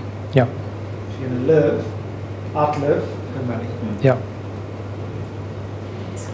So a few years ago, they said that the number you needed was 40 million rand. So he said the other thing is he focused on building an asset, which for him was a network marketing business, but it could be property, it could be, I'm going to go through a list of stuff now. And he said, so what he looked at was 20 years of his life. And he said what would have happened is over those 20 years, he would have ended up earning 4 times what he was earning 20 years ago. In what he was doing, he was earning 200 times. And he didn't have to work. And he said, I would have earned 4 times here, and I would have been flat out stressed working. And here he says, I was earning 200 times what the maximum I could have earned would have been there if he managed to climb past everybody else on the ladder to get to the top point. So this is building an asset. So which curve do you want? So just think about it. There we go. Metcalfe's law. Economic value of a network. So network is again, this is nothing to do with network marketing. This is a network is how you leverage the people and the resources around you. It goes up exponentially, not arithmetically or linearly. Okay. So paradigm shift. So I just want a quick thing on here. Just have a look at those numbers. We had 30 grand here. We talked about. So who would be excited about an extra 5,000 rand a month? Okay. Imagine earning 5,000 rand a month. Is that exciting? Yeah. Just 5,000 compared to what you're earning at the moment? Maybe, maybe not. I don't know. A lot of people poo-poo this. So just think about it differently. So ENS quadrant, let me go back. ENS quadrant, think about salary. I can't work for 5 grand a month. So a lot of people do. Majority of South Africans actually. 10, 30, I need 50, I need 100, I need whatever it is. So they think of it, and that was that exercise. What if I gave you 20 grand? What would you do with it? Right? Because it's a once off. Because we got it next month, we've got to earn it again. Next month, we've got to earn it again. Next month, we've got to earn it again. So I've got to push this up as high as I can.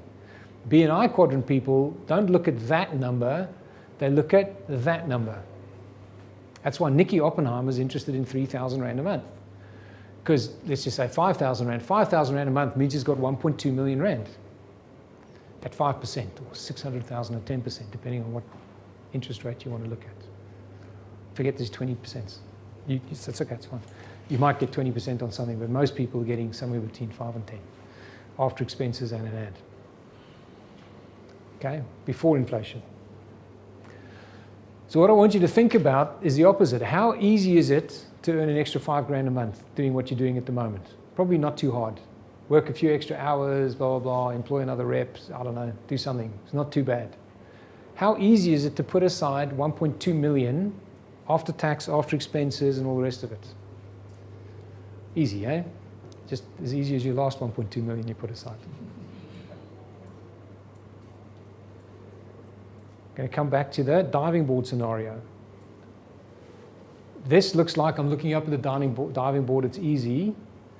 This, or this, or this, I would pick a number. Looks like, yuck, I'm on top of the diving board, this looks really high, it's too hard, I can't do it. Yes, you can. Start here. Or take that number down if you want. Start here. Right? What are you going to do to change that? You've got to think of this. Anybody read 4-Hour Workweek, Tim Ferriss? Yeah? So if you haven't read it, read it, or get the audio. I get the audio. It's quite a thick book, and it's a lot of it. The whole middle section about online businesses is hugely out of date and totally oversimplified. 4-Hour Workweek, Tim Ferriss. And the last chapter is just rip it out and just throw it away. It's just rubbish, in my opinion. It goes off in his own philosophy. It's like, where did this come from? The rest of the book is like absolutely fantastic. Great stuff on outsourcing and virtual PAs and the way to think. And really what he's doing is, Ferriss, F-E-R-R-I-S-S, I think. What he's talking about is how to set up a B quadrant business. Okay?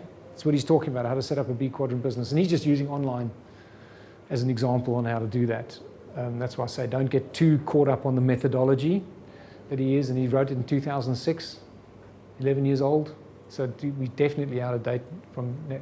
But what he talks about is starting to measure your income in how much do I earn per day? What income came in today? Now, as a salaried employee or as a business, a lot of that is what did I earn this month, because I get paid once a month, right? Whereas if you've got a business which pays you daily, how do you do that? How do you create a cash thing? Another thing I want you to think about, and I want to go back to those dreams earlier on, as to, you know, what are your dreams, what do you want to do? Sinette gave a good example. If I can use that, I want to travel. Let's just sit with that for a second. Where do you want to travel to? Just give me one place. Greece. Okay, good. And how long would you like to go for? A month. Okay. Even a month. Let's just say a month. Okay, so that's realistic. Could you take a month off work? Okay, how long could you take off work? 2 weeks. Okay, so you're going to go to Greece for 2 weeks. So there's your constraints. Okay, good. So how much would that cost you? 50,000.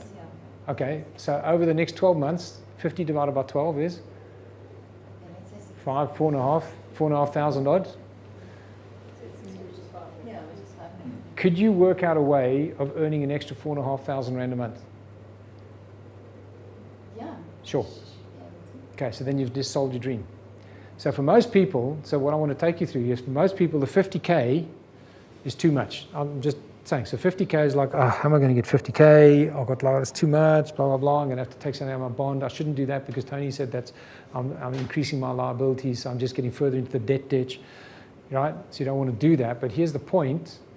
If you can work out how to do an extra bit every single month, all of a sudden that lump sum becomes easy when you flip it the other way around. So think of it both ways, as an income, but also if you want something in life which costs this, what extra do you have to make here? What I'm wanting you to try and think about is what your assets can do for you. Remember, the money itself is irrelevant. Stop chasing money. It runs faster than you. You never can chase it. Somebody once drew a beautiful diagram of, and he says, here's you and here's money, and you're doing this. And he says, what you need to do is stop chasing money, let it go on its own route, and just go and stand here and wait for the money to come back until it hits you. And that's called an asset. Instead of buckets and pipelines, it was originally a book. I forget who the author was. I gave you the book, eh? Parable of the Pipeline. Parable of the Pipeline, yeah. And his two brothers, and what they do is they get a job. The water reservoir was up on the mountain here, and they needed water in the city square. So these two brothers were big, and they got the contract. And they'd have these big things with two huge buckets, and they'd go up and they'd fill the buckets, and then they'd walk all the way down the path, and they'd put it in the fountain. And every single day they'd go, and they got paid very well for doing that. It's a job. I go to the work, and I'll do my work, and I'll then put my water in. I'll keep going backwards and forwards, and then they both wanted more stuff. So then they worked harder and harder. Then the one brother said, you know what, I'm going to stop doing this. I'm going to do a little bit of that. And what I'm going to do is I'm going to start building a pipeline from the reservoir to the fountain. And so he only worked half the day, and then he'd work a lot of time on his pipeline. And he'd be building the pipe and digging the ground, and it was rocky, and everyone's going, what's a pipeline? We understand buckets. And he spent all his free time doing it. His brother, on the other hand, was carrying the buckets backwards and forwards, and he bought a new donkey and whatever, Ferrari, whatever you guys buy. And he had improved his house, and he was doing all this lot, but he was getting tired, and his bones were starting to crack, and his muscles were going, and he was getting arthritis from carrying the buckets. Body dollars. My chriv. Meanwhile, his brother's on the pipeline, but now it's like halfway there, halfway there. Eventually, when the pipeline hit the thing here, the other brother was finished. Still working, and all he did was turn the tap on and turn it off. And every time he turned the tap on, money flowed into his bank account. When they turned it off, it stopped. But they needed water, so the tap was on all the time. Pipeline. That's an asset. Yeah. One of the things I always say to people is, does everyone know who Ronaldo is? Yeah, he just retired. So Ronaldo made $90 million last year. Sure. Why did he make $90 million? Endorsements. No, that's high. Why? So he's no. No. Because Ronaldo scores goals. Most soccer players can't score goals. Yeah. So he creates value for the people he plays for better than everyone else. And when you create value that's better than anyone else, you earn more money. And it's the same thing with the pipeline. The pipeline created an asset that created value for other people, and you will earn more money for that. And if you can invest in assets and create value for other people, you will earn more money.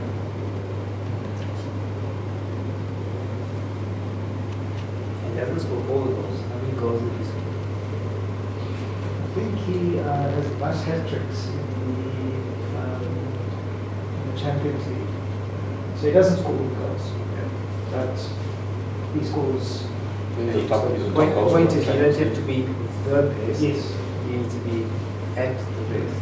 Because there are, I mean, it's a pathetic number of goals that he's contributed to the sport. But he's the one people think of. Babe Ruth, same thing. Fantastic hit rate. Also hit out more than any other striker. Okay, you get the pipeline, the thing. So, changing quadrants, right? So here's a practical solution for you. So the first thing is keep your job, keep your business. Don't go, okay, I've learned this, I'm going to give everything up. With the parallel of the pipeline, the brother kept carrying buckets, but he kept his lifestyle low, debt ditch. He kept out of the debt ditch, and he didn't buy the new car, the new house, the new clothes, but he kept going. He filled up his debt ditch so he didn't owe, so he wasn't paying all this money to banks because it just cost you money, eh? I mean, in interest and all the rest of it is just horrendous. I remember in the one company we were in, we always used to run at about a 2 million rand overdraft every month for years, decade and a half, 2 million rand overdraft, 2 million rand overdraft, and we needed it. And sometimes we went over that damn thing. And then I took over the finance of the company and we went, we're going to kill this thing completely. And within a couple of years, we had no overdraft. Now we run at 2 million in the bank account all the time. We never have less than 1.5, 2 million rand in the bank account every single month. As a small business, small, medium business. Okay? Now the bank pays us. Every year, we have to pay tax on the interest we've earned. But whereas before we were paying, we needed another staff member, we couldn't because we were paying the bank 30, 40 grand a month in overdraft fees. Phew. That 30 grand enabled us to employ somebody who was then bringing in 90 grand a month. Because you should bring in 3 times what your salary is. Right? So basically we had a 30 negative to a 90 with a cost of 30, which is 60. So we had a 90,000 rand a month swing. It's called dividends. Yes? Do you understand what I'm saying? And also, when you're not sitting with debt, you make different decisions. Right? Pete will tell you that. Gary knows that. When you're out of debt and you've got money in the bank, you make different decisions. You've got time. You're not squashed. So don't stop the job, right? But work on your assets. That might mean you need to learn something. You might say, I'm going to get into property, I'm going to get into stock exchange, I'm going to get into crypto, I'm going to get into network marketing, I'm going to get into, I don't know, I'm going to go through a list in a second of ideas. Start one or 2, multiple streams of income. This will sort out your instant gratification. And again, my recommendation is reduce it. I remember Kiyosaki once saying somebody to him, he said, I had enough money to buy a top of the range Porsche. And he said, but instead of buying the Porsche liability, I bought a block of flats. Right? Put the Porsche money on the block of flats, blah, blah, blah. Now I get income from the block of flats, which creates enough money for me to go and buy the Porsche. Because I don't have to pay cash for the Porsche. I can pay the interest because the asset is paying off that. So you can have debt, but it's structured debt. It's income creating debt. So now he's got the Porsche, but he's also got a block of flats. After a while, the Porsche is paid. Has he still got the block of flats? Is he still earning an income? Yes. Okay. So I paid off the Porsche. Shucks, I got all this money. I better not keep it because I'm going to pay interest. I'm in tax. So let me go and buy another. Well, either Porsche or upgrade my Porsche, or about the only car you can buy where you don't lose money, by the way. Or let me go and buy another block of flats, another asset. some coins or some stamps or some gold or... Okay. Then work on your assets. Kill your debt, delay gratification, long-term passive cash flow, start the compounding. Eighth wonder of the world is compounding interest, and it is absolutely phenomenal. My dad passed away 2 years ago. He was 94, just before 94. And he was a geologist, and then he became a university professor. Not a wealthy professions or anything like that, university professors and much. He did a lot of consulting on the side, which created an income for him. And we lived a good life, but you know, middle class, England, comfortable, but you know, not excessive in any way. Drove Vauxhalls and you know, kept cars for 10 years and that sort of stuff. Anyway, he left quite a nice share portfolio, and I remember talking to him. My sister and I talked to him. Literally, it was about 2 or 3 weeks before he passed away, because he was in full mental capacities and all the rest of it. Even the night before he died, he was like chatting like we are now. Died very peacefully in the morning. So, in good health. And we were talking about the share portfolio, and he says, but it's easy. He says, shares is so easy. And my sister said, yeah, but Dad, when did you start doing it? He said, well, sort of when I retired. I was sort of 65. He retired at 60 and then retired completely at 70. For 10 years he did some consulting. And he said, so around 65, you know, at 60 he was still earning the university professor salary and didn't have much, and you know, invested in little bits. But over the next 5 years he started earning. But now, you know, I was out of university, my sister was out of, you know, the costs go down, no travel, all this sort of stuff. All of a sudden expenses are down, obviously bonds and everything paid. And, you know, the little bit of money you make now seems a lot, the wealth mountain. Because now your expenses are down, so all of a sudden that extra 20 grand a month which goes to debt is now, what am I going to do with 20 grand? So he started investing in the stock exchange. My sister said to him, but Dad, you've had 25 years, 65, 75, 85, yeah, 95, almost 30 years. He said, almost 30 years doing this. That's like my entire career, right? And he went, oh yeah, I suppose I have. But here's the point. That time passes quickly, right? When was 9/11? Remember what we talked about earlier? Your time passes quickly. Start compounding. Start. My kids, I'm telling them, I've given them little bits of money every now and then, and I say, you're not allowed to touch it. You have to invest it. What are we going to invest in? I said, I don't know. Pick something. We don't know what to do. Good.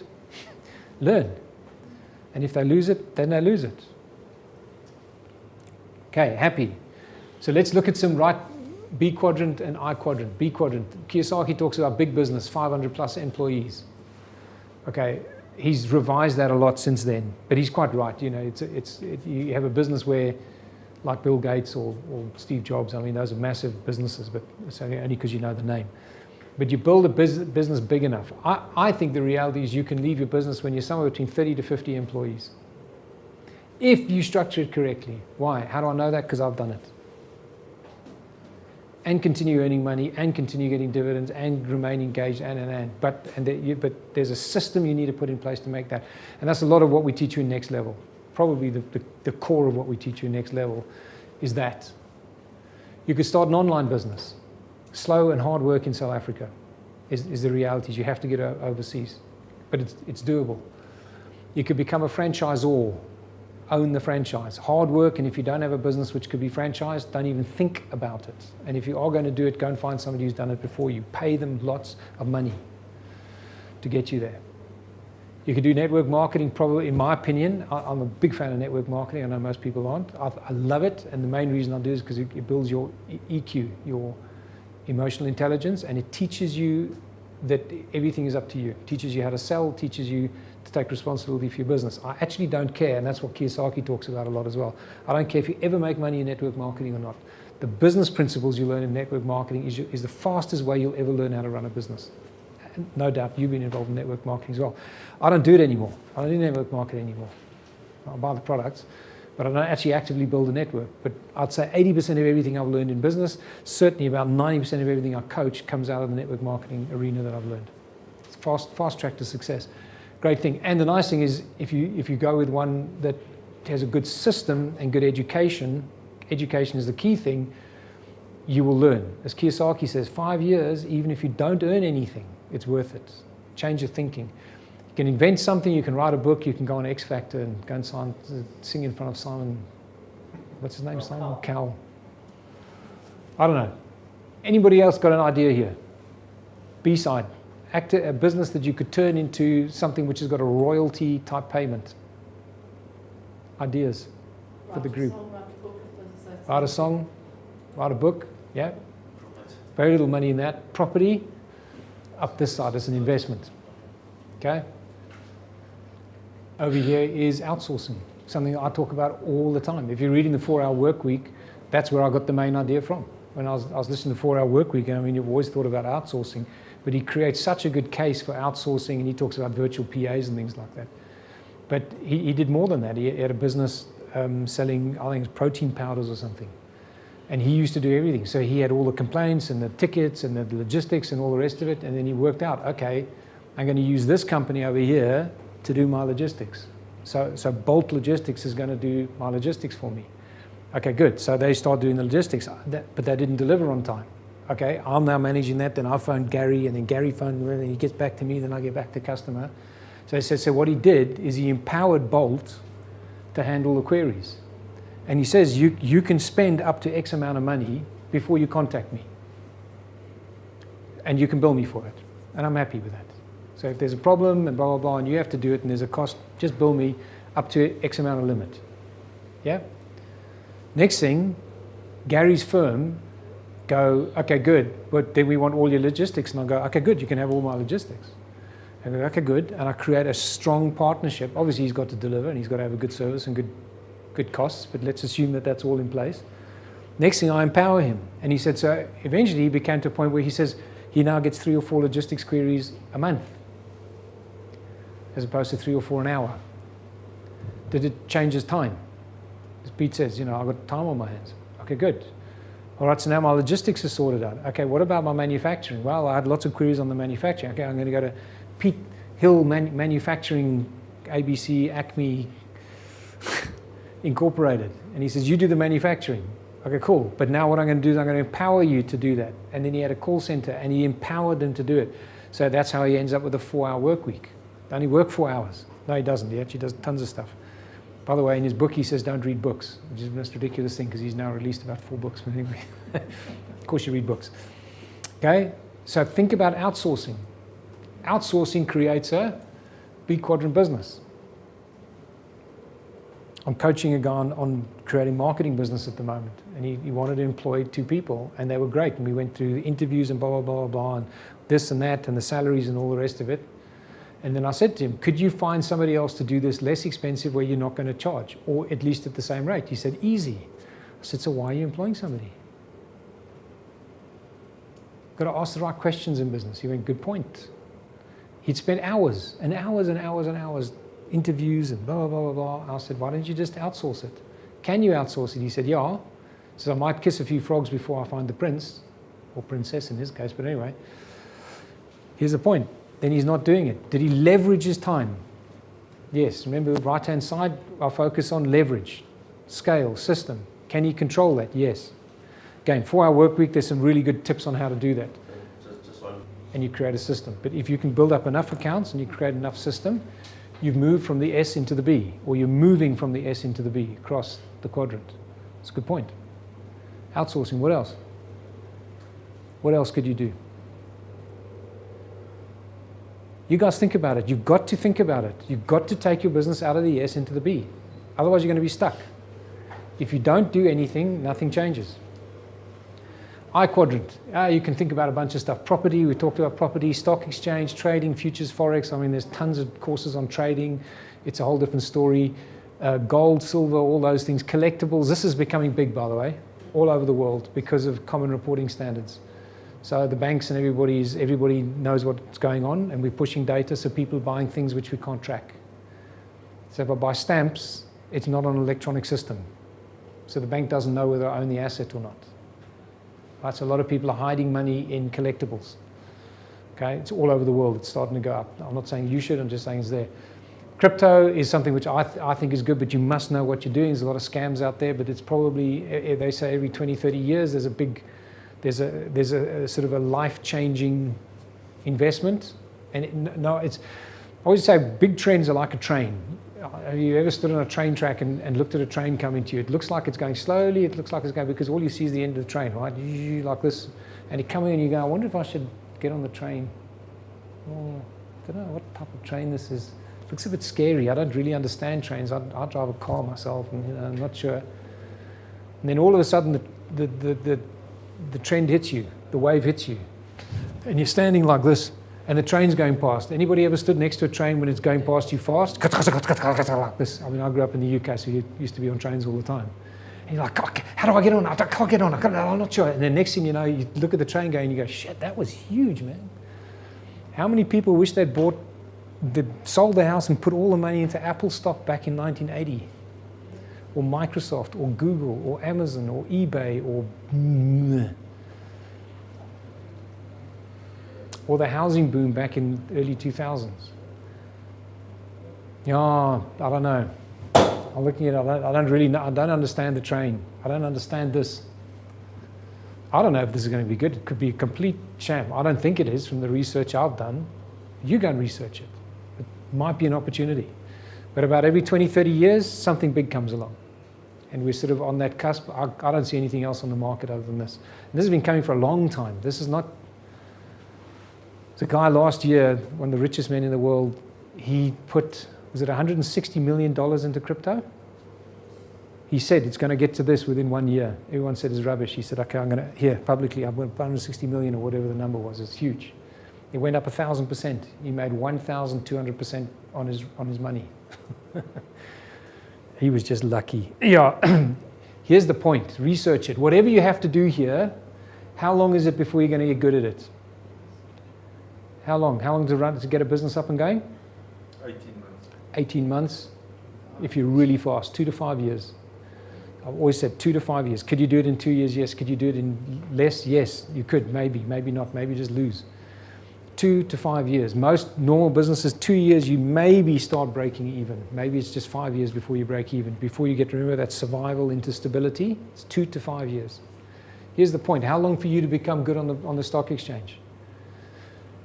2 to 5 years. Depends on how much time. How long to get good with property? 2 to 5 years. Are you going to lose money in the meantime? Yes. Is it worth it? I don't know. It's up to you. Okay, let's wrap up. A couple of things here. Building your own business, Kiyosaki, is the best way to become rich. After you've built your business and you have a strong cash flow, then you can invest. In other words, create a B quadrant business and then move into the I. I'm not going to go through this now. I've put the slide in. This was the Dow Theory letters. It's still the best way. I still use this when I look at a business. I go, how many of those things can I tick off? Think about your own business right now. Very quickly, just run through that and count how many of those your business does right now.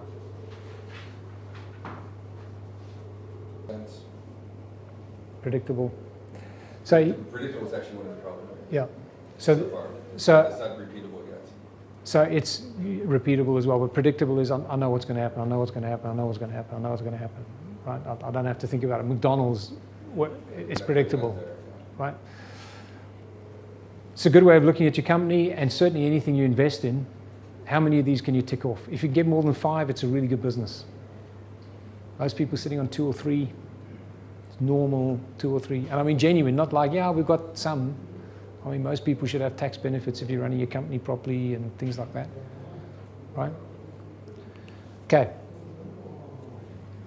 Are you asking the right questions? We talked about this earlier on, so I want to come all the way back to the beginning. Antiquated education system. You've had a lifetime of conditioning telling you that you've got to do it this way, you've got to do it that way, you've got to employ people. I mean, look at what I was talking about, the marketing company. We've got to grow, we've got more business coming in, I need to employ somebody. No, you don't. How do I sell this? The old idea with the lighting or thing. How are you going to think differently? And you've got to think differently. You've got to innovate in your thing. So ask the right questions. And if you don't know how to ask the right question, get somebody else to ask the question of you. Get a coach. Ask them to coach you. Coaches should ask you questions. You've got to change that dark, murky water back into clear water again. And the only way you can do that is ask the right questions, answer them. Are you listening to the right people? Or are you listening to the wrong people? Okay, if you're listening to people who are doing the same things the same way over and over again, you're listening to the wrong people. Change the way you think. Are you hearing is a different story. So are you listening actively? Am I listening to my people? Are you hearing? What are your filters? What are your prejudices? No, I tried that, doesn't work. Really? When did you try it? 10 years ago. Okay, really? Are other people doing it? Has it worked for them? What are your prejudices? I don't like to do that. Pleasing results or pleasing methods. In 5 years, you'll be the same person other than the books you read and the people you mix with. One of my favorite quotes of all times, Charlie Tremendous Jones. So what books are you reading right now? What books are you reading? A couple of people say reading the 4-Hour Workweek. Good book to change your thinking. What books are you reading? What people are you mixing with is even more important. So, association, probably the quickest way to get to change is association. Show me your friends and I'll tell you who you are. John Maxwell. He said, I'll spend 1 hour with you in the morning and I'll tell you what your life is like. By your daily routine. Who are your friends and peers? I'm not saying you shouldn't have people and friends in all stages of life, but who are the people who are influencing you? Life is like, your friends are like elastic bands. I've always said you need to have uncomfortable relationships. If the person is way below you, it's going to become uncomfortable because you aren't going to want to get pulled down because it's an elastic band. You're pulling them up, they're pulling you down. Right? So that's uncomfortable. Or you should have uncomfortable, they are way ahead of you. Try mixing with a billionaire. It's not easy. It's uncomfortable. Why? Because their thinking is so far ahead. They look at you and they go like, are you still doing that? Huh? Say again? You're doing okay. We're doing okay. But so what I'm saying is it's like, and what you need to do is get near them and go, teach me. Zoop, and you'll go up with the elastic band. Don't try and pull them down. Okay? A coach is a brilliant way of doing that. Absolutely brilliant, because you're going to pay them to stretch you.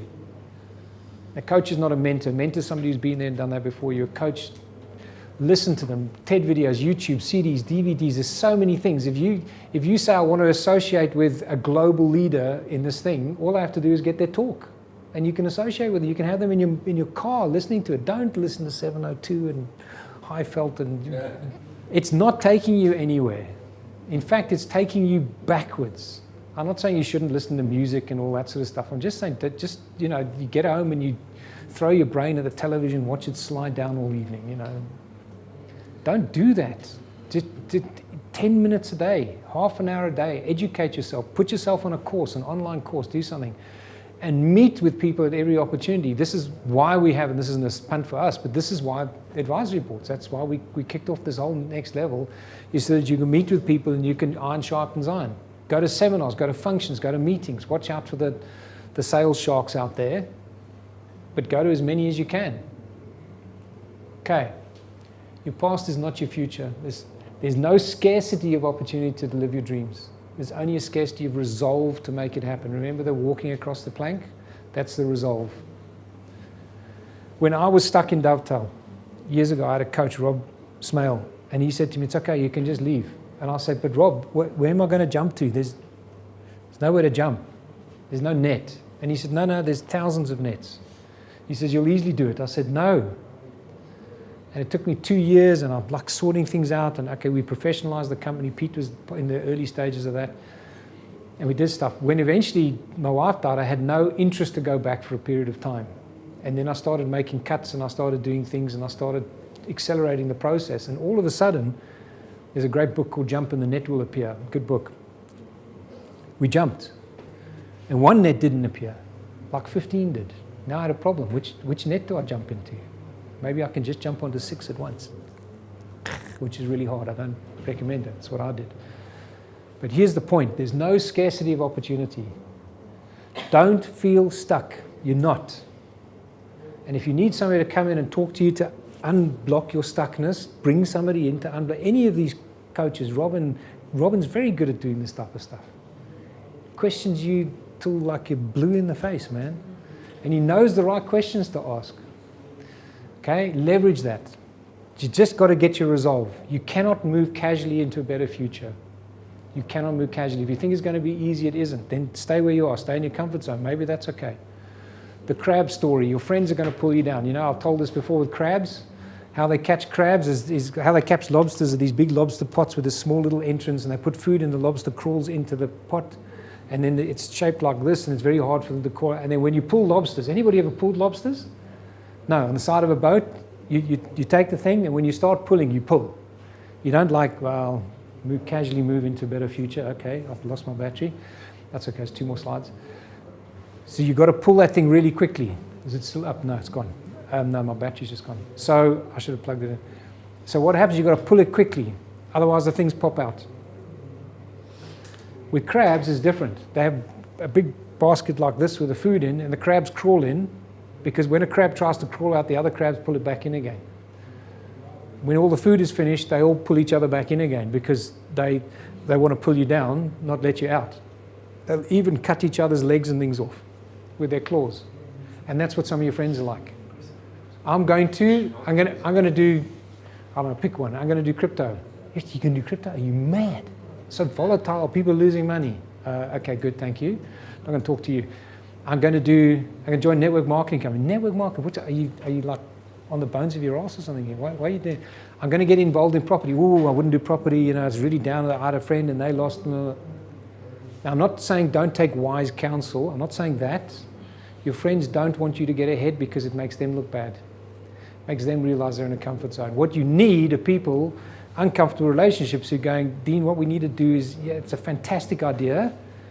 Let's have a look at your plan on how to do that. Oh, well, I'm just going to throw some money at, I don't know, Bitcoin. I believe Ripple's doing well. Somebody said something about Ripple. I'll put money in that. Yeah, that's just stupid, right? But find the right person who encourages you. The Bible says don't cast your pearls before swine. Share your dream, share your vision, but share it with people who are going to build you up. Gary, you and I used to talk about it 2 years ago, remember? Encourage each other. You've got to get, and that's part of the board you've got to do. You've got to encourage each other, question each other, challenge each other, be tough with each other, but encourage each other. And if somebody's doing something stupid and you know they're doing something stupid, tell them. In my experience, this is stupid because of this, this, and this.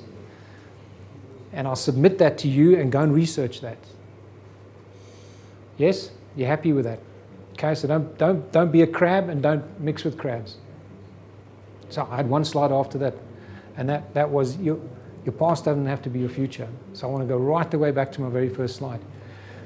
Your past does not dictate your future. You can be anybody that you want to be.